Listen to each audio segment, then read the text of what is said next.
皆さん、こんにちは。藤井です。このチャンネルは日本語の勉強をしている人へ向けたチャンネルです。そうだね。そうだよ。そうだよね。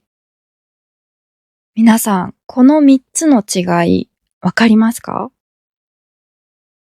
日本語は文章の最後、語尾につく言葉によって意味が変わります。文の終わりにつく助詞、修助詞ですね。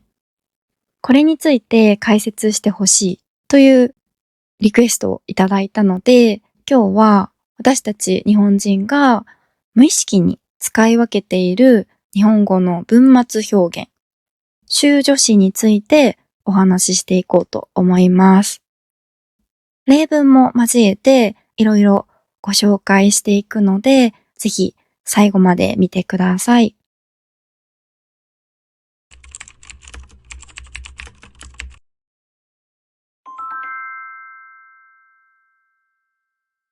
まずは私たちが日常で一番使っているツートップ、よとよねについて。よは情報のプレゼントというイメージです。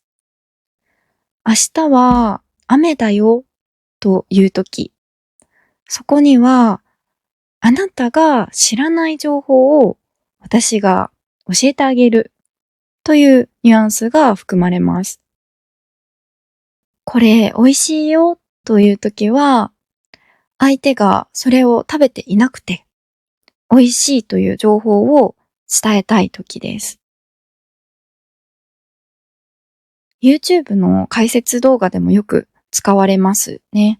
これが一番おすすめですよとか言います。でもこれ使いすぎると上から目線に聞こえるリスクがあるんです。親切のつもりがいつの間にか押し付けになってしまうので気をつけましょう。一方で、明日は雨だよねというとニュアンスが変わります。これは私もそう思うし、あなたもそう思うでしょという共感の確認です。相手がそう思っていると。相手もそれについて知っていると予想している時に使います。ないも同じような感じで使います。今日寒くないとか、最悪じゃないとかね。あと、よねと混ざりがちなのが、ねですね。ねを使うときは、大きく分けて3パターンあります。まず、一つ目は、同意を求めるときです。これは、よねとほぼ一緒の使い方です。一緒にご飯を食べているときに、これ美味しいねって言ったりとか、映画を見終わった後に、面白かったねって言ったりとかします。二つ目は、指示をするとき、教えるときです。どうなったか後で教えてねとか、時間ないから急いでねとかね。教えてとか、急いでっていうよりも、ねをつけた方が柔らかい印象になります。三つ目の使い方は、確認をするときです。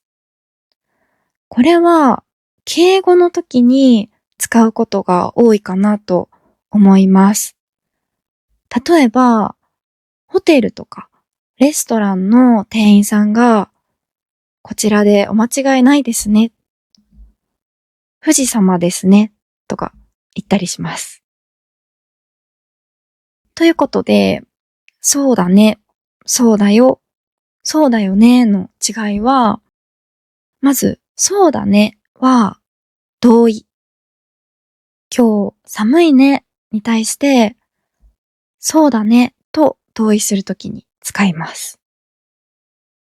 そうだよは情報のプレゼント。今日寒いねに対して、そうだよと言うと、知らなかったの？当たり前じゃんみたいなニュアンスになってしまうので気をつけたいです。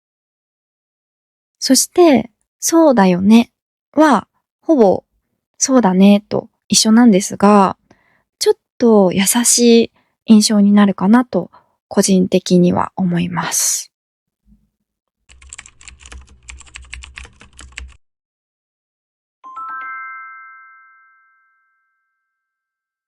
他の文末表現についてもお話ししようと思います。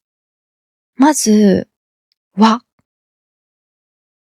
かつては女言葉の象徴のように言われてきました。アニメとかでお母さんが使ってたりとかしますよね。でも今の日本語では少し違う使われ方をしています。自分の中の気づきを外に漏らすときに使います。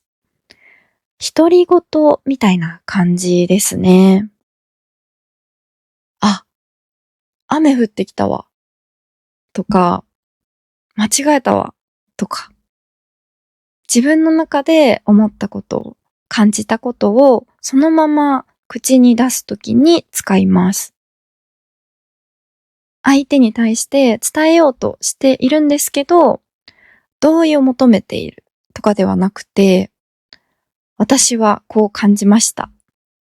こういうことがありました。みたいな報告ですね。これは使い分けとしては、語尾を下げると報告っぽくなるし、語尾を上げると女っぽくなります。